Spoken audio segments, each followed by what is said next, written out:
तो hello students, आज हम पढ़ेंगे टेंस। कौन सा?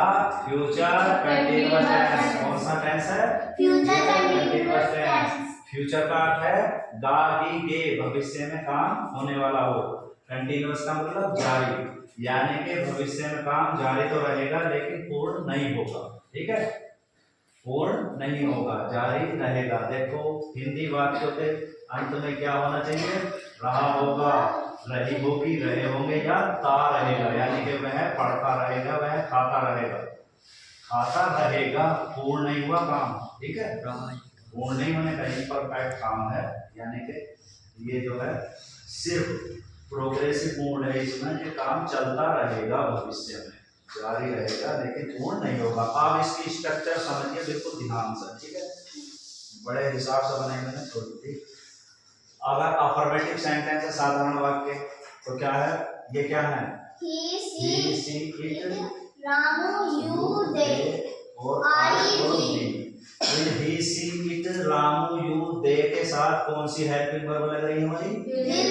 Will be. और इसके बाद क्या लगाएंगे हम? V four.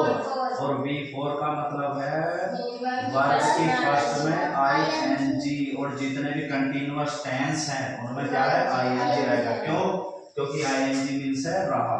ठीक है, ये मान लें। ठीक, अब अगर हम वाक्य बनाएंगे अफर्मेटिव सेंटेंस के, और आई बी के साथ क्या है? शैल बी, फिर बी फोर लगाएंगे, यानी कि वर्ब के फर्स्ट में आएंगे, जो भी बचा वो आगे लगाएंगे, यानी कि ऑब्जेक्ट, अदर वर्ड का मतलब कुछ भी। ठीक है, अब हम इस अफर्मेटिव से सेंटेंस एक दो बना लेते हैं आगे। ठीक, तो यानी कि अगर हम भी करता लेके चलेंगे तो, और ये क्या है? बी फोर मैंने लिख दी, प्ले माने खेलना, आईएनजी लगे प्ले। ठीक, और अदर वर्ड में ये आ गए। ठीक है, तो ही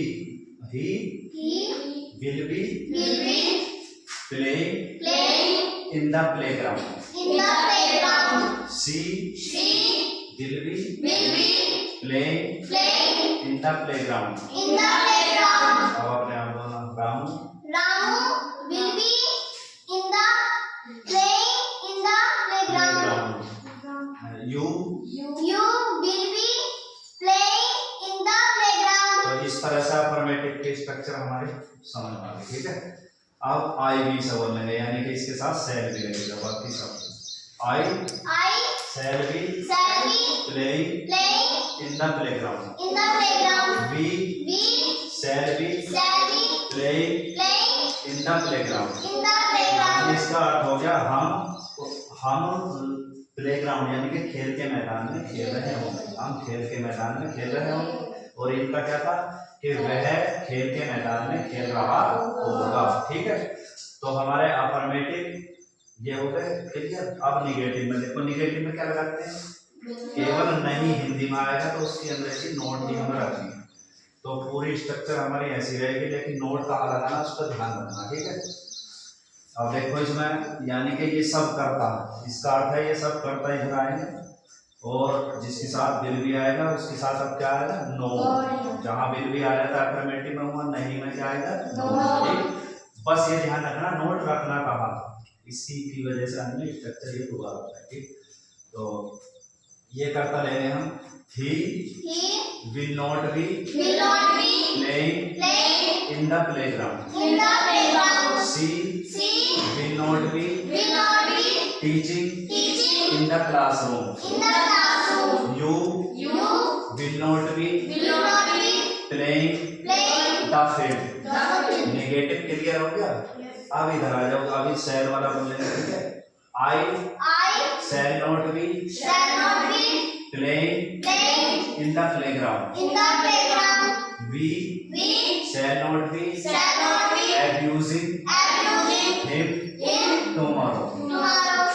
I shall not be cheating them at night. ठीक, अब कहाँ तक पहुँच गए हम? निगेटिव हमारा क्लियर हो गया। अब हम आ गए इंट्रोगेटिव। ये दो तरीके के होते हैं। अगर क्वेश्चन वर्ड से कोई वाक्य शुरू होता है हिंदी में, तो उसमें क्वेश्चन वर्ड की अंग्रेजी नहीं रखते, बल्कि क्या रखते हैं? Helping word. और हेल्पिंग वर्ड पहले से ही हमें पता कौन सी है। ठीक है, अब चलो, यानी कि सबसे पहले हेल्पिंग वर्ड वेरियस है। शैल किसके साथ आएगा? बाकी अदर कर्ताओं के साथ क्या आएगा? फिर इसके बाद में हम क्या रखेंगे? सब्जेक्ट। इन शैल के बाद सब्जेक्ट रखेंगे और उसके बाद बी, यानी कि विल शैल के बाद कर्ता, उसके बाद बी। और जब निगेटिव होगा तो नोट रखेंगे यहाँ, मतलब ये बाद की बात है, ठीक है। अब कैसा बनाएंगे?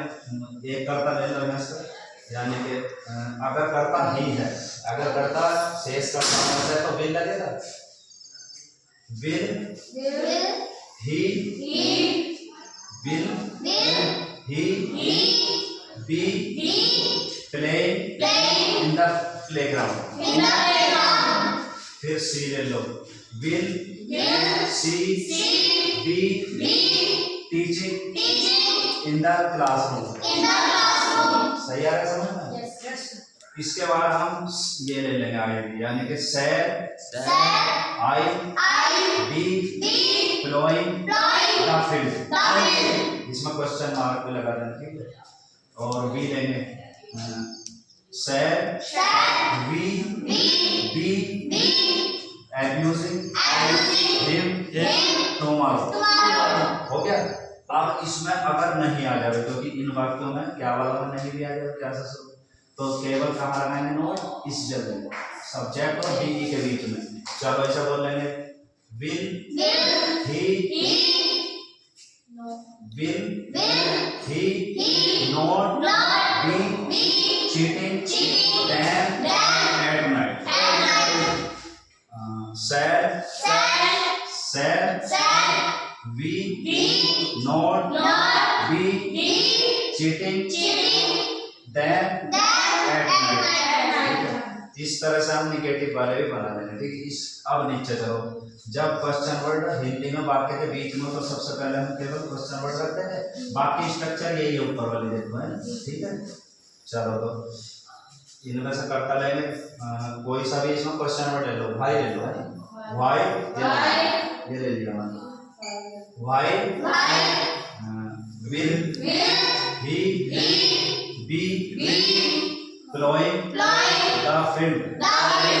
दोबारा बोलो, भाई will he be ploughing the field.